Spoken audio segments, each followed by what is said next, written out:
ক্ষেত্রে আমরা কতগুলো চেয়ারম্যান সাহেব বললেন আমরা কতগুলো চেঞ্জ করে কিছুটা করেছি।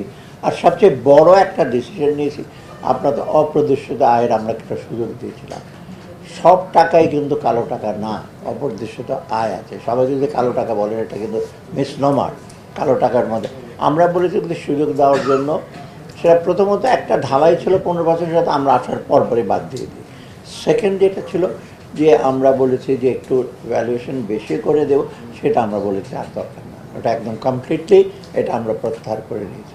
এখন কারণ ওই টাকাটা কী করবে না করবে সেটার ব্যাপার, সেখানে অবশ্য একটা ইম্প্যাক্ট হতে পারে। রিয়েলিস্টরা বলছে যে ফ্ল্যাট কম বিক্রি হতে পারে।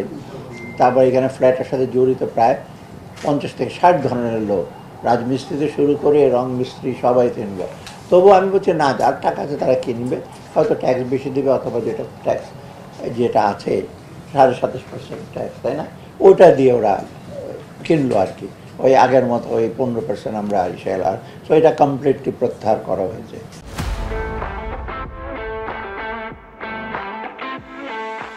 আরেকটা খুব নোটেবল জিনিস আপনার লক্ষ্য করবেন, কয়েকদিন আগে প্রাইভেট ইউনিভার্সিটির লোকজন বলে যে তাদের উপর ট্যাক্স হতে টিউশন ফি বেড়ে গেছে। এটা কমপ্লিটলি এইগুলো হয়েছে, আমি বলি আমাদের যারা এন্টারপ্রেনিউর আছেন তারা লোকজনকে ম্যানিপুলেট করে। প্রাইভেট ইউনিভার্সিটির উপর কোনো ভ্যাট নাই, জিরো ভ্যাট, এবং ভ্যাট থাকলে হয়তো টিচারদের টিউশন ফি।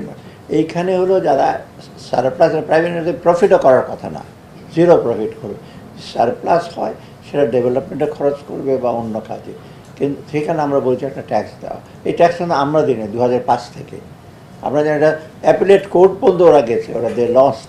তারপরে আরও না ওনারা এই করছে, আমরা দেখবো কী করা যায়, কাউকে ঢুকতে দেবো না। কিছু কিছু পার্সোনাল অ্যাটাকও হয়েছে, 15%, যেটা তাও 27.5% না, কি ওনাকে কোনোদিন ইউনিভার্সিটিতে ঢুকতে দেওয়া হইবে না। তাই এটা বিপদ, ইউনিভার্সিটি যেহেতু সবার জন্য, প্রাইভেট ইউনিভার্সিটি ঢুকতে দেওয়া হবে না। এটাকে আমরা 15 থেকে 10 করে নিয়ে 5% করেছে, ভ্যাট তো নাই, ওটা তো কম আসলে।